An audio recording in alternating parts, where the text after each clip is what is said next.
So I'm thinking of doing some plein air painting here at home, like say on my side yard or my backyard, but it's kind of early, so the sun hasn't quite come up far enough. Everything's in shadow. So I figured I would show you guys around my personal art collection. These are paintings that, that I've done over the past, say, 10 years. And I've hung them on my walls and I've grown attached to them, so I've decided to keep most of these as part of my personal collection. It doesn't mean that they're perfectly executed or that they're flawless by any means, but what I found is that by living with these paintings over several years, I've just grown attached to them in a way where it'd be very difficult for me to part with them. So let's start the tour. All right, we're gonna start in the laundry room. This is a little 10 by 8, and I've had to block off the light out of the window over there, but this is a little 10 by 8 of Port Clyde, Maine, and it was not painted in plein air, but I did approach it as I approach plein air paintings. So I probably set myself a time limit, tried to just use big strokes and paint quickly. This little shack has been torn down, so this scene no longer exists. But this painting, I don't even think I realized when I did it how much I would end up liking it. It's probably about 10 years old. You can see that I went in, you know, at first with dark paint that's kind of transparent and thin. And then I came over with thicker strokes of lighter opaque colors. This is a little 6x6, obviously of a mouse. And this was done for a postcard for a show called Tiny at Studio Gallery. There were a lot of requests to duplicate it. I ended up making 12 paintings of this little guy, and I decided that I was going to keep one. All right, so this one is in a park here in California near my house, and it's of an old Cutlass. And this was in a show, I believe, one of my solo shows, but it did not sell, and I'm kind of glad that it didn't. Things that I like, I really like the reflected sky on the glass in the windows there. And then also, I just, you know, when I first sketched it in, the buildings in the back are just so loosely suggested, but I wouldn't change anything about that. I mean, that was kind of what appealed to me about this scene, was the fact that all the foreground was in shadow, and then there was this bright bit of light on the buildings across the park. So this one reminds me also of the neighborhood I grew up in New Jersey. And the time period as well, because I'm assuming this car is like from this Cutlass is from this sometime in the 70s. All right, progressing into the hallway. This one's really old. This is probably 12 years old, I would imagine, maybe more. And it's of 24th Street, and I'm not sure. So it's in the Mission. Let's see if I can get good light on that. It's been hanging in this location for quite some time, so it's kind of a good spot for it. This one is of Port Clyde as well in Maine, and it's Marshall Point Light. And I think this was probably painted in 2007. Kind of like the light on it. It's also, I like how it's kind of an unusual composition in that it crops off the top of the lighthouse. It's more focusing on the shadows and maybe the railing here. All right, into the bathroom. Wetsuits over there. Booties over here. All right, this one is of the Gap in San Francisco, and I went with my daughter, and we were shopping, and I just thought, wow, there's some great light and compositional opportunities here. This one's a 12 by 12, and yeah, just kind of like the brushwork, but also like the colors of it and the light. You know, I like how there's this light down below and the lights in the ceiling. So I don't know, it's kind of cool. And I think also the colors match the color scheme in here. Another one in the hallway here that I almost forgot about. This one is of a boat up at China Camp in San Rafael, I believe it is, here in California.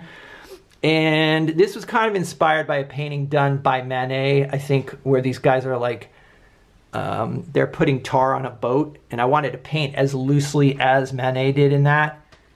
And then the frame I just got from a guy, like a neighborhood frame shop. And back then I was buying frames from him. But I do kind of like this painting. it is definitely, you know, it was done within a year or two of starting, but I don't know, there's some things I like about it. In the bedroom here, I have this is a 24 by 30, I believe, of, this is Pacific Grove, obviously cypress trees, and I don't know, I like this composition. This is not like a favorite painting of mine, but I just think that it just kind of works in this space, and it's got kind of a pleasant vibe to it. I really do like the shape of these trees and how you can see through them. All right, over here is another painting from down in the Carmel area. This is Point Lobos. And this is a painting that kind of bothered me when I first started out, because I didn't like, you know, there's all this plant life and I wasn't crazy about that, but you know, I can see this painting when I'm laying in bed, and I don't know, just something about the color of the water and the rocks. I've grown to really appreciate this painting, and so I'll probably be hanging on to this one. All right, so here in the living room, I've got this 24 by 36 of Emma out in the Sunset District in San Francisco. Just want to show you guys how loose the paint is on the face. It's very sketched in. Also the car as well. I think the buildings are almost unfinished in some areas, but I just kind of left it. I didn't want to overwork it. And then hanging over the piano, I've got a little 6x6 that I did of my brother Kevin. I've tried to duplicate this painting in larger size, but I just can't. Something happened here where I got it at his face. It just really worked out, and I just haven't been able to duplicate that. And he's just playing with a little red truck on the beach in South Wellfleet, Massachusetts. All right, this is a painting of Emma when she's about maybe 10. And we were on a boat called the Eureka up at the Hyde Street Pier in San Francisco. And yeah, I just really, and her hair was kind of like this. It was always kind of wild, but I really think the hair came out really good. Like I just kind of, you know, sketched things in and then pretty much just hit it with highlights. I spent more time on her face trying to get the squint to look right, especially like her eye. And then kept the background, you know, the surrounding stuff really loose. Okay, and this painting is actually of me when I was like maybe 2. And I guess we're out for like a winter walk, and some ducks there. I love ducks. I had a couple pet ducks when I was a kid. They make really sweet pets, but I like those sort of autumn colors. This color scheme is not something you get here in California. Somebody did want to buy this, and I just could not part with it. Even though, again, it's not perfect, I don't know though, there's just something special about it. I really do like it. I wouldn't change anything about it. Okay, so here are a couple 9x12s that were painted on location. This one in South Wellfleet. The composition on this one is not particularly interesting. But it was painted on the same trip that this one was painted. I really do like the composition and the light effect on this painting here. Again, a 9x12. This is Marshall Point, Port Clyde, Maine. And you know, just cool how you can kind of see into the shadow. I think it's always important to put details in the shadows so they don't just look flat.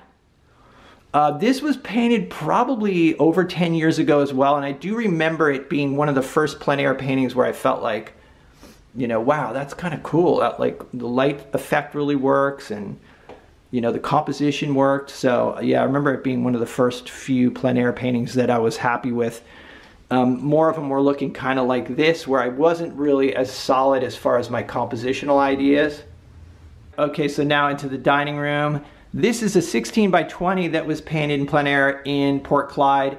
This was done at the end of the day, super fast painting. It's Marshall Point light, and there should be a lighthouse out here, but I just eliminated it because I like the idea of this lone house and wanted to see some of the horizon.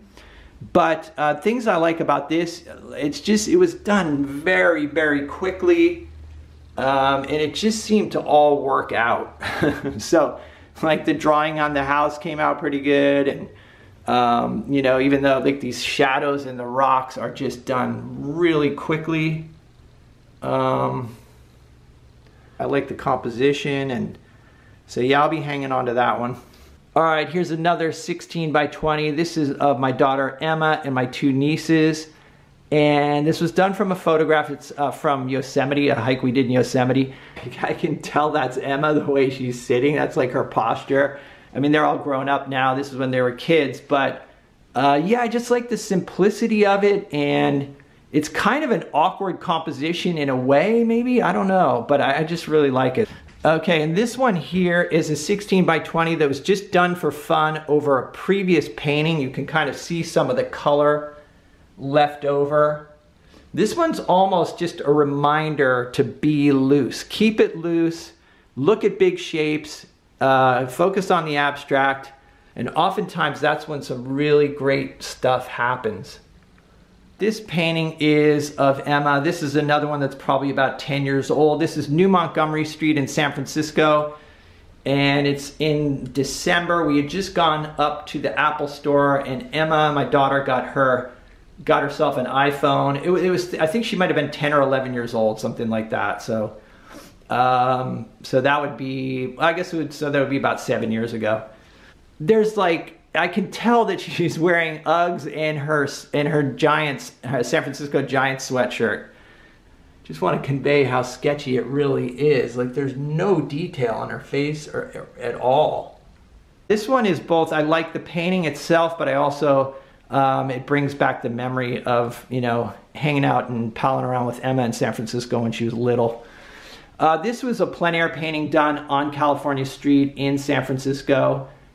And also too, this was done very quickly. When I got it home, I thought, oh, you know, I like that. I'm gonna frame it up and put it on the wall. The last painting here is another one of Port Clyde, and this was done probably in 2007. My painting style was quite a bit different. Again, another thing to focus on here was this, I was just recently had discovered this idea of, you know, putting things in the shadow. It allows you to look into the shadow. So at first my shadows were just like solid blocks, and you know, it became clear to me that they look more convincing when you actually have something like this, like a line passing through where you've got light and then shadow and then light again. But anyway, yeah, that's Port Clyde, and I like that composition. So, you know, this was one that brings back good memories, and I also like it as a painting. It's funny how, you know, when I got started painting, part of the reason I started painting was to have paintings in my house.